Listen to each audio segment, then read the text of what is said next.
You often find yourself agreeing to things that you don't want to do, avoiding conflict at all costs, or feeling responsible for other people's feelings or happiness. If that is true, you might be dealing with the tendencies of a people pleaser. My name is Diane Bott. I'm a licensed clinical social worker. In this video, I'm going to talk a little bit about what it means to be a people pleaser, why it happens, why it can be bad, and most importantly, how to stop being one, how to set boundaries, how to rediscover your own needs and wants. This is something that comes up a lot with clients. It's not something that I realized was as common as it is until I started working more with adults. And I think that for many people, it comes from a good place. I think it's not a bad thing to want to make other people feel good. But the problem lies when it starts to lead to too much self-sacrifice, burnout, and resentment and things like that. Okay, what does it mean to be a people pleaser? What is the definition? A people pleaser essentially is somebody who consistently is looking to gain approval from other people by putting their needs and their desires second. So essentially they are putting the needs and desires of other people first. What can this look like? Going out of your way to avoid conflict, suppressing how you truly feel, staying quiet when you really do want to speak up, saying yes to things that you really don't want to do, just because it might make things easier for others or make other people happy. And while this can appear to be kind and generous, in the long run, it is actually doing a great disservice to the person who's engaging in this behavior. It can make them more stressed. It can lead to burnout. It can lead to low self-esteem. It can lead to trouble saying no when you actually really do need to say no. Let's talk a little bit about maybe why people become people pleasers. Where does that come from? There are several reasons why somebody might take on this way of behaving. Sometimes it stems from childhood experiences. Sometimes it stems from societal pressure, learned behavior that was seen in family of origin, gender expectations. There are a whole lot of reasons, but let me go into maybe 5 of the most common ones. The first one of these is fear of rejection or abandonment. So basically, if you grew up in an environment where you were taught that approval or love was something that you needed to earn, something that was conditional, you may have learned kind of instinctively to be a people pleaser because that was the only way that you could get approval or feel that you can get love. A second one is low self-esteem. So some people please out of feelings of inadequacy or low self-worth. They may feel validated in the moment if they know that they can make another person feel happy or feel good. But the problem here is that this person is not able to generate their own feelings of self-worth. So they're kind of always looking for those feelings to come from an external source, which can become very problematic. A third major reason can be avoidance of conflict. Some people are terrified of conflict, terrified of disagreements, and will pretty much do anything to keep the peace, even if it means suppressing how they feel. This is a big one, and one that honestly surprised me quite a bit. As somebody who grew up in New York, I'm not afraid of conflict at all. People who know me really well definitely know that. I will very much bring things up.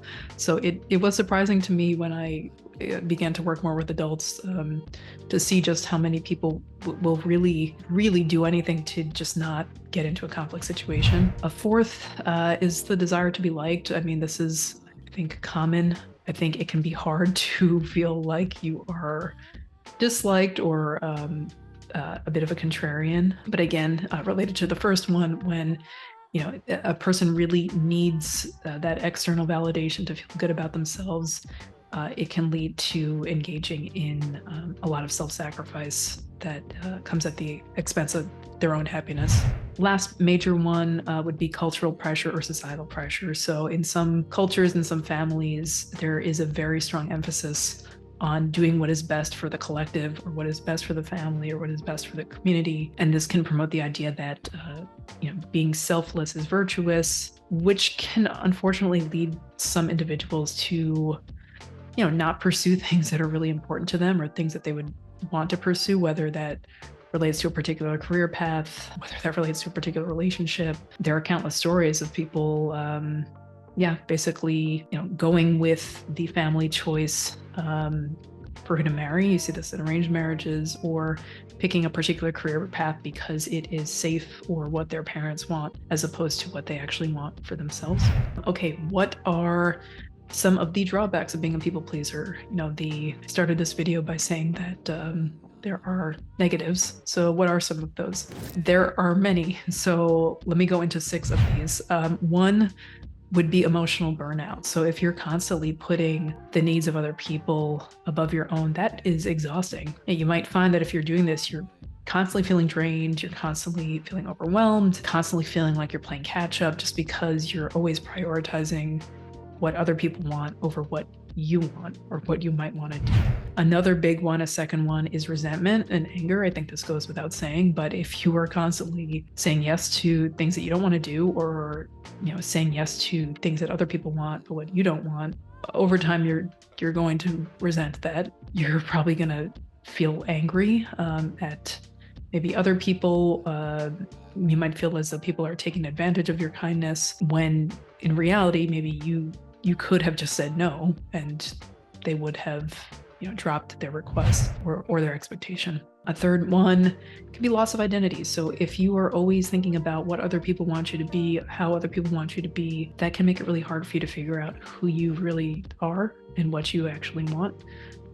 It's not uncommon for people who have been engaging in people pleasing for a really long time to lose touch of their own desires, their own values, their own goals. Difficulty setting boundaries is quite common. If a person is a people pleaser, they can really have a hard time saying no. This can lead to a person feeling like they are responsible for fixing others' problems, which of course can lead to burnout, it can lead to anxiety, it can lead to always being on alert for something that needs to be solved or fixed. And lastly, damaged relationships. So being a people pleaser can hurt relationships because you're not being honest with other people and with yourself. Other people might take you for granted. As mentioned before, you may resent other people, and people may feel as though you're not being forthright. They might just pick up on maybe some inauthenticity or something like that, which can lead to relationships being damaged. I mean, it might go without saying that honesty is really important in an authentic relationship, and certainly if you're always trying to figure out what other people want from you, you're not being honest with yourself. You're not being honest about what you would prefer and what you might want. Okay, so now that we know what people pleasing is, what it looks like, why it's bad, how can it be changed? How can you stop this behavior if you want to? Well, the first step in stopping anything is to acknowledge that it's a problem. You can identify situations where you are feeling a tendency to people please. Some questions that you can ask yourself. So do you always say yes to work events even when you're overwhelmed or don't have time? Would you never push back at a request that is made by your boss or even your coworker? I've been in situations where people asked me to do their work. I'm thinking of one particular volunteer situation where somebody just asked me to type up their notes for them. I was a volunteer. I'm not going to do that. No, I'm not being paid. So, are you inclined to, in situations like that, say yes, even though you don't have to? Pay attention to that and experiment with saying no. Do you avoid conflict situations even when you're feeling angry, even when you feel like you need to say something? Do you end up suppressing what you want to say? Pay attention to that. Another way to break out of this pattern is to understand why you engage in these behaviors. So why are you avoiding conflict? What are you trying to do? Does it terrify you that somebody might disagree with you? Did you get terrible reactions in the past when you saw fights? Were there just really, really bad fights that you observed as a kid? Do you want to be liked? Do you fear rejection? So understanding the root of your behavior can help you address it more effectively. A third, so learn to say no. One of the best ways to stop people pleasing is to just say no. I'm thinking of the Dare t-shirts that were popular 20 years ago. Saying no, it doesn't make you a bad person. It's essential to getting your needs met. And if you can reframe it that way, that might be helpful. It can be helpful to practice this in low stakes situations initially, like turning down an invitation to an event that you don't really want to go to, or declining a favor. Over time, then it can become easier, once you see the feedback that you get in those situations, to say no in situations that might feel more high stakes. A fourth way to get past people pleasing is to prioritize your own needs. What is significant here is that many times people pleasers are not aware of their own needs and they're not in touch with them. So first, you need to get in touch with what you want. This may mean taking some more time in solitude initially, paying attention to how you feel in certain situations. That can be a clue towards what things you want more of, what things you want less of. But oftentimes many people pleasers are so busy that they don't have the time to do that. So I would say when it comes to learning to prioritize your own needs, that may also require some more time alone. Spend some time in nature. You could get connected with a hobby. You could relax with a book. Start to get into the habit of asking yourself, what do I need right now? What do I want? And listen to that. I think we live in a culture that can encourage people to kind of push and go and not really pay attention to some of the signals that their bodies are sending until those signals get really, really loud, sometimes in the form of sickness or illness. So that is something that can be really key and also quite helpful. Another one, challenge your inner critic. So people pleasers often have a very harsh inner critic that tells them that they're not good enough, they're not trying hard enough, they're not doing enough, that they need to do more. And that can really be a trap for a lot of people. You can practice challenging those thoughts very simply by just getting curious, asking, is this thought true? Do I really need this to be worthy of acceptance or love from other people? That can be quite powerful and just something that gets easier over time and becomes more of a habit over time. Another thing that's really important is to surround yourself with supportive people. So often people who engage in a lot of people-pleasing behavior are surrounded by people who have come to expect that type of behavior and can get angry or can push back when they start to try to set boundaries. It's really important that you have role models around you who are comfortable with setting boundaries and who might be able to model that for you. That may mean, seeking out some new friendships, seeking out some new connections, but it's really important if it's something that is going to be a lasting change in terms of how you live your life. Another one, embrace discomfort. So with any type of change, it's going to feel weird at first just because it's different. That's okay. That's part of the process. It means that you're growing, that you're on the road to shifting things in your life. You'll also realize that most people won't be upset with you.